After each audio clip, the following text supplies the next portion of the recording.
सुकून भी है, अच्छे माहौल में बातचीत हो रही है और आप वहां हैं तो आपके पास अग्निशामक यंत्र भी रहता है आग बुझाने के लिए। ये मैंने महसूस किया है।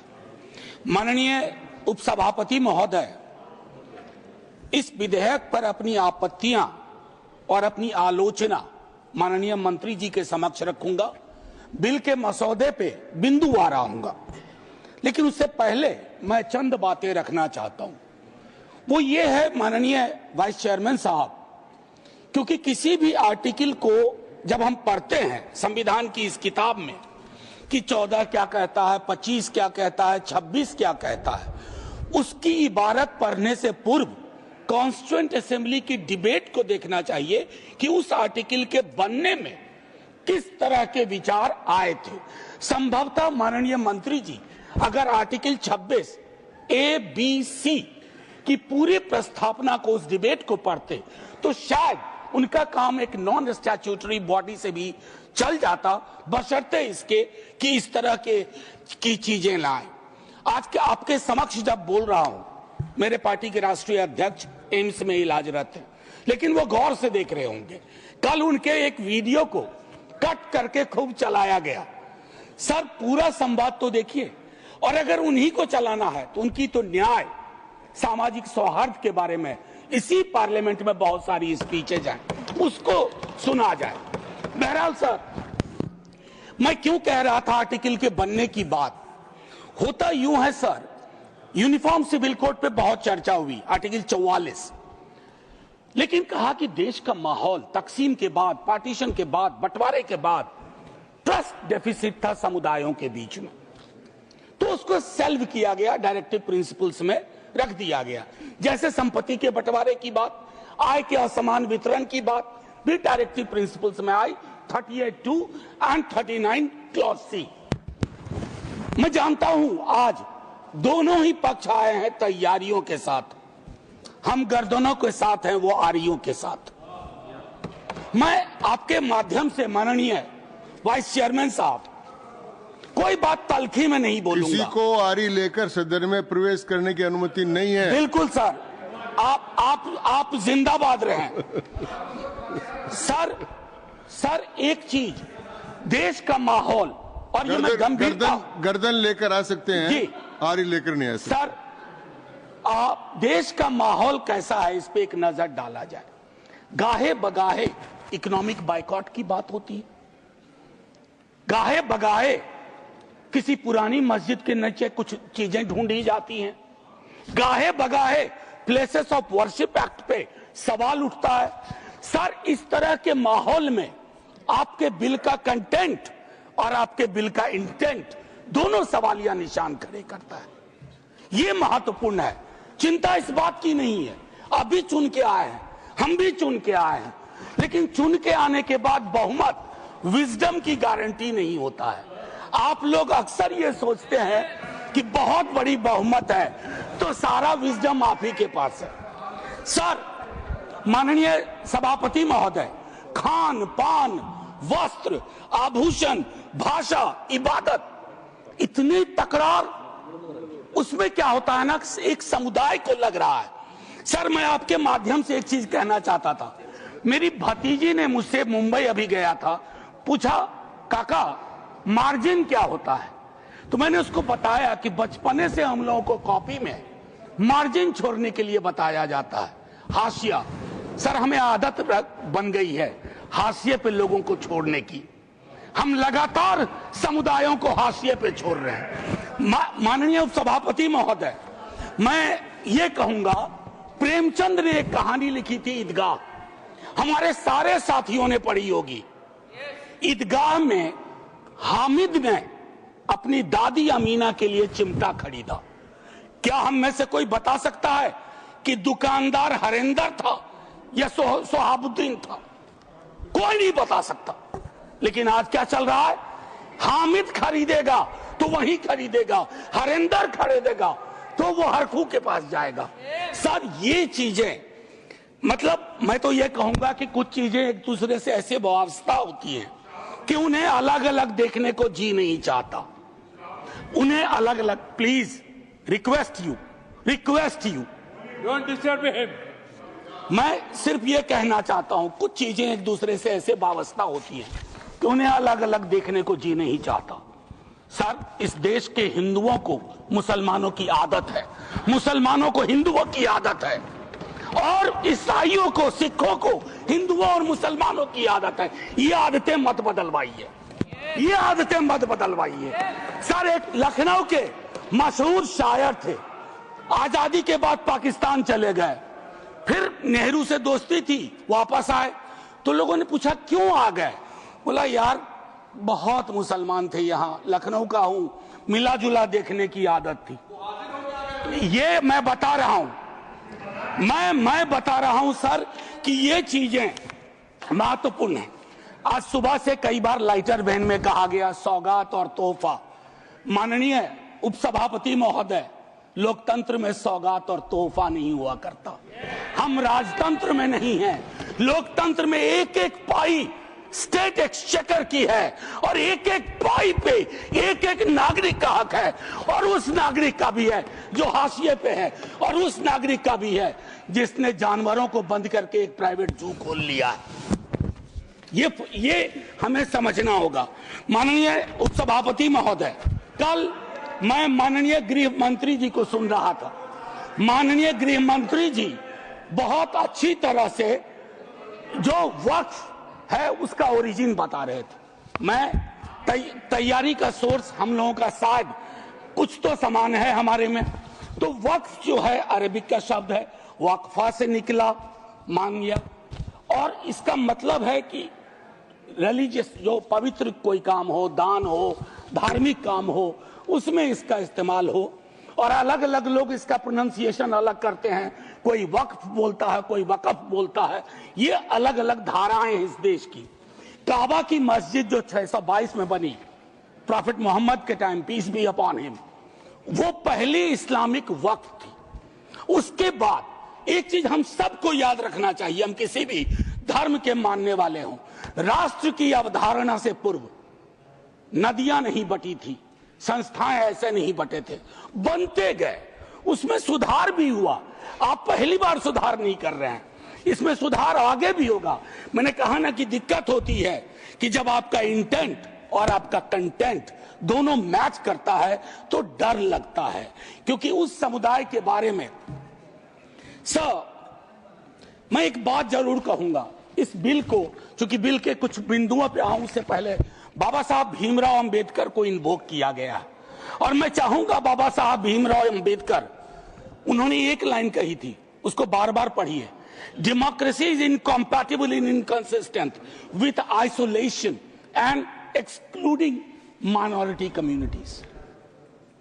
You have to look at honourable minister from the angle of isolation and exclusion, और ये दोनों चीजें बहुतायत में हैं और अलग अलग जगहों पे हैं। सर, जमीन के साथ किसी व्यक्ति और किसी कौम का क्या रिश्ता होता है, इसको भी समझने की जरूरत है। सच कहूं तो कई बार एहसास ये भी होता है कि with this bill is it a legal cover for bulldozer? That scares me as a citizen of this country. कमाल की बात है, मुसलमान शहरों में रहे, घेट्टो, गांव में गया घुसपैठिया, और उनकी संस्थाएं, उनके बारे में जिक्र हो, कहा कि उसमें तो ओपेक नहीं है, सस्पेक्ट है। कॉन्स्पिरेसी के टोन में बात होती है, कॉन्स्पिरेसी के टोन में। सर, ये उचित नहीं है। आज ही आप ही के सदस्य कहते हैं, राधा मोहन जी, कि 20 करोड़ मुसलमान। सर, अगर एक घर में एक सदस्य मुसलमान है, क्या आप उसको एलिनेट होने दीजिएगा या उसको जोड़ के रखिएगा? उसकी शिकायतों को और उनसे जो शिकायतें हैं वो कैसे दूर होंगी? बैठ करके दूर होंगी। किसी को डॉग विसिल पॉलिटिक्स का उपकरण बना करके अगर आप अलग करना चाहोगे तो वो उचित नहीं है।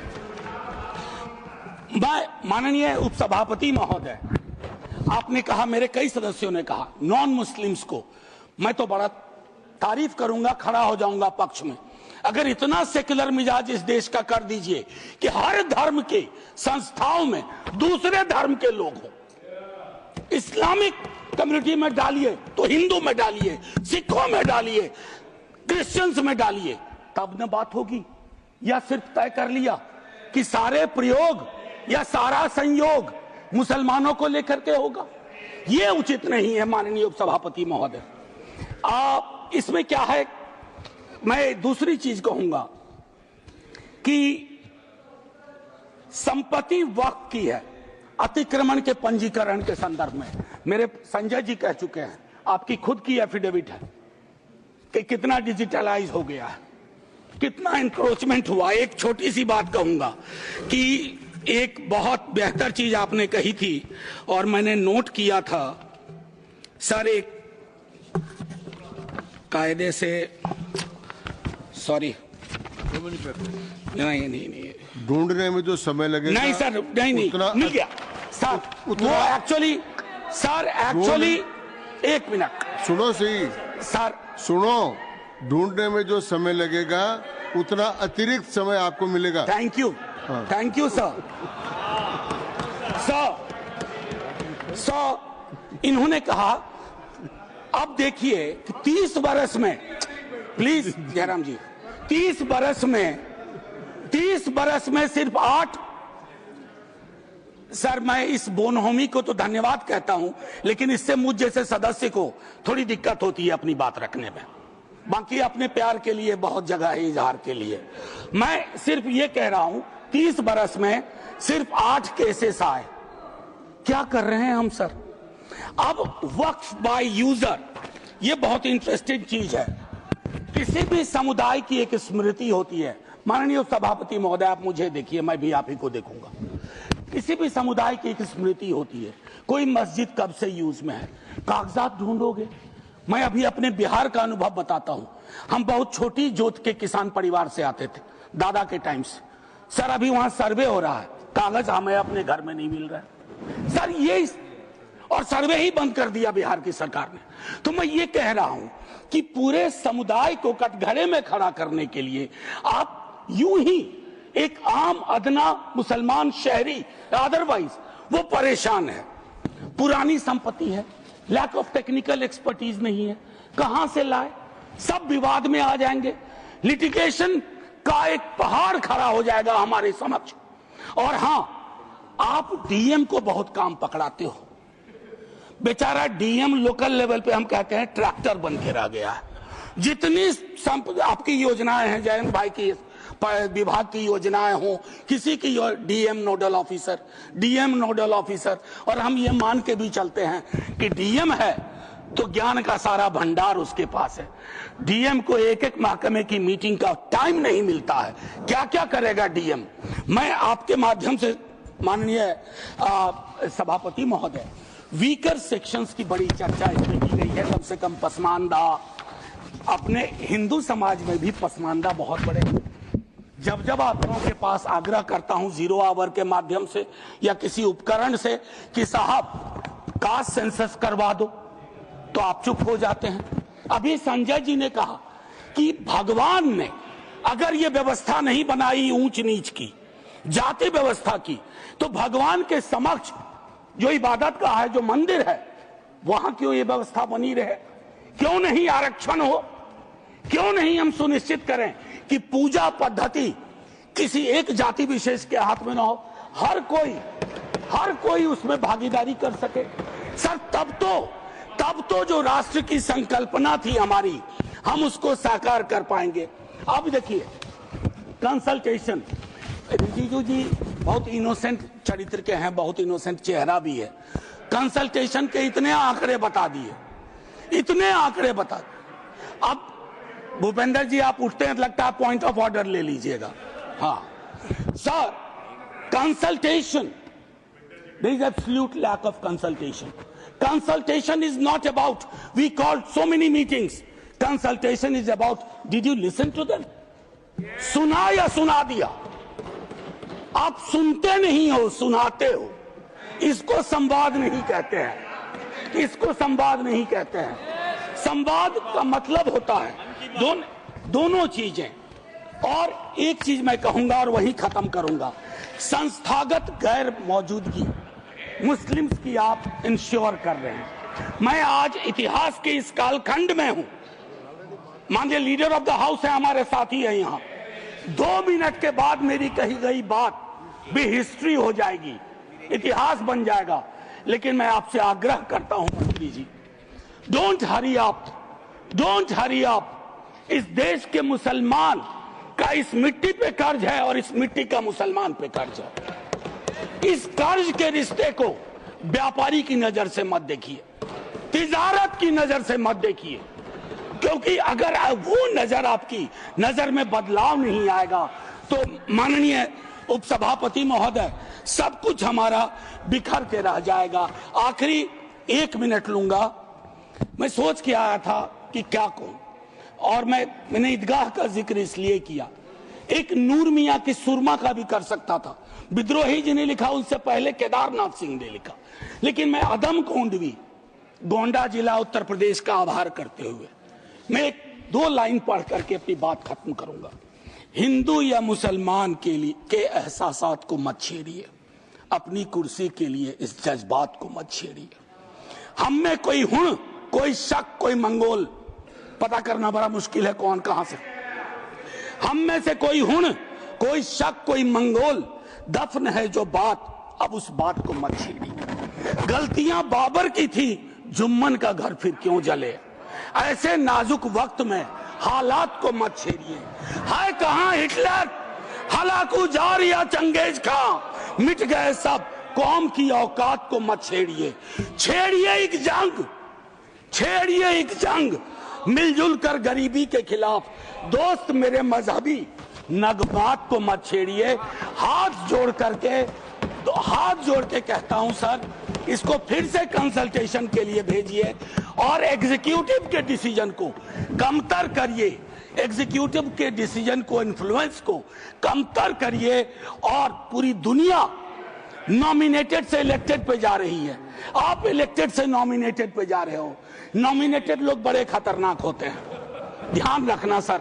जय हिंद सर। धन्यवाद मनोज जी।